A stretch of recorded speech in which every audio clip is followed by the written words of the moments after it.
Hey, Jason Rice here. Another lot party quick tip. Yeah, I'm going to be trying to pull this up over on my other screen just so I can see if anybody's jumping on. Say hi, give a shout out. Thanks for anybody who is on. And I want to, oops, I need to mute this now. There we go. So here, it's funny. I was talking with John Anderson. He's our sales director here, but we just got off a demo, and we started talking about kind of what we're seeing in trends right now. And one of it's appraisals, and I'm going to go over what we're doing maybe on our trade-in process or appraisal process, what we're doing that we might be missing. But I also wanted to see too is we started talking about kind of where the industry is right now, supply and demand. And that's what got me going and saying the fact that, and I'm going to mute this, start talking about toilet paper and used cars. So here's what I mean by that. So, remember months ago when toilet paper was the biggest thing, where everybody was gobbling it up, and nobody could find any. Matter of fact, here at the office, I grabbed a few rolls and brought them home just in case we had a problem getting any. But it was all a supply and demand dynamic. I was talking to John when I was talking to him. I was like, it still blows me away. Is this the way the unemployment is and everything right now is how many things on the retail end is just crazy. I went to Bass Pro. I mean, they had fishing poles were gone. Kayaks and everything were running out of. Bike stores. You go to Walmart or even bike stores, and they're running out of bikes and scooters and ATVs, and RV sales are up 300%. And then we look at the used car market and even new, the supply and demand dynamics. Now, the market, I don't know if it's any bigger, larger, or smaller than it was previously, let's say for bikes or fishing poles and everything. I know as people were getting locked up at home or couldn't go anywhere, fishing was a nice option, or camping and stuff. And so there is a little bit more demand, but it's mostly the fact that factories were shut down, and or that retail establishment was shut down, and they weren't making orders to fulfill them. Like a bike shop might have been closed for a month or so, and they weren't making orders to fill that in. So, we know that's happening. But now, at least where I live, toilet paper has been on the shelves for over a month now. Now it's not a hot commodity. Now it's the supply and demand dynamics is balanced, and it's not that big of a deal. And I do think at some point in time, we're going to find that happening with our used cars. We're going to have where either both the supply picks up and or the demand drops off, and we're going to get back to normal. So all these, good things that dealers are having, I keep shoving my mic, the fact that you're having good months, the fact that record sales, a ton of dealers have sold more than they've carried. That's just kind of been the normal theme right now, and everybody's giving each other high fives and doing great, which is awesome. But it's, and again, you could be a toilet paper seller back in April and doing the same thing, but now toilet paper sitting on the shelf and it's back to normal sales and normal business. So we're going to hit that tipping point with used cars. It's just a matter of when.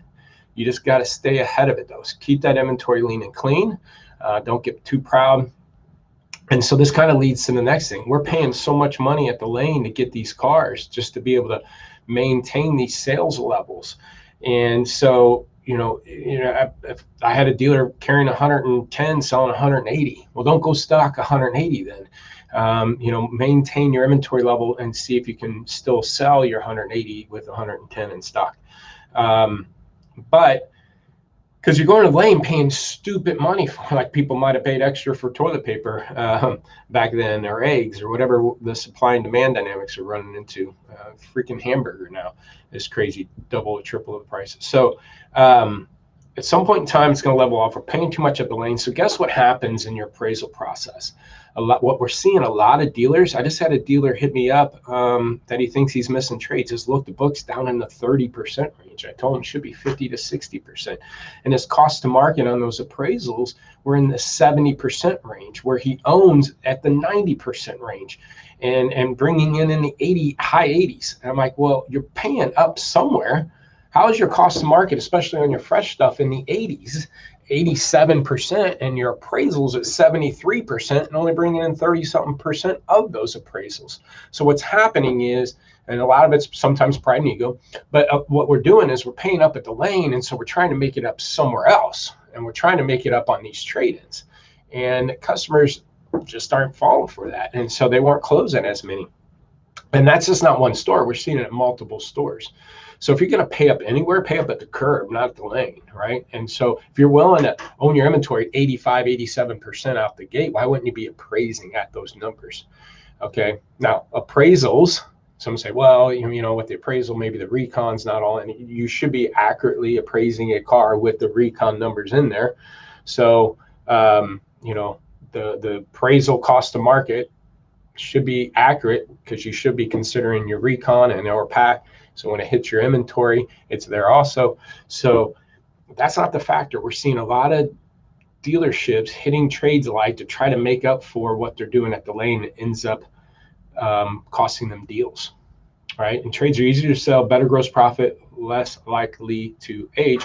So get as many of those as you can. If you're going to be buried in something, at least be a trade-in. So watch that, make sure you're not doing it. It's the same thing that happens with dealers when they have an aging problem.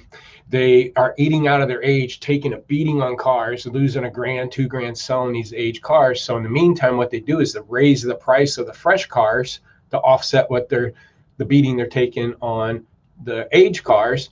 And what that does is actually ends up costing you gross, because the best time to make the most money on the car is when it's fresh. So you want to increase the odds of that car selling while it's fresh, not decreasing it.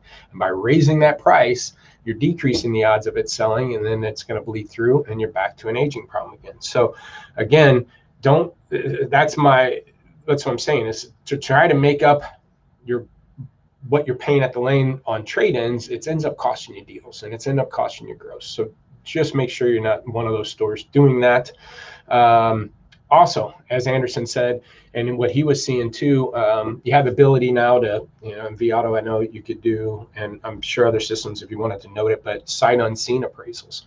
Especially with COVID, people not coming into the dealership, we're doing a lot of sight unseens, and we're seeing a lot of dealerships lowballing those.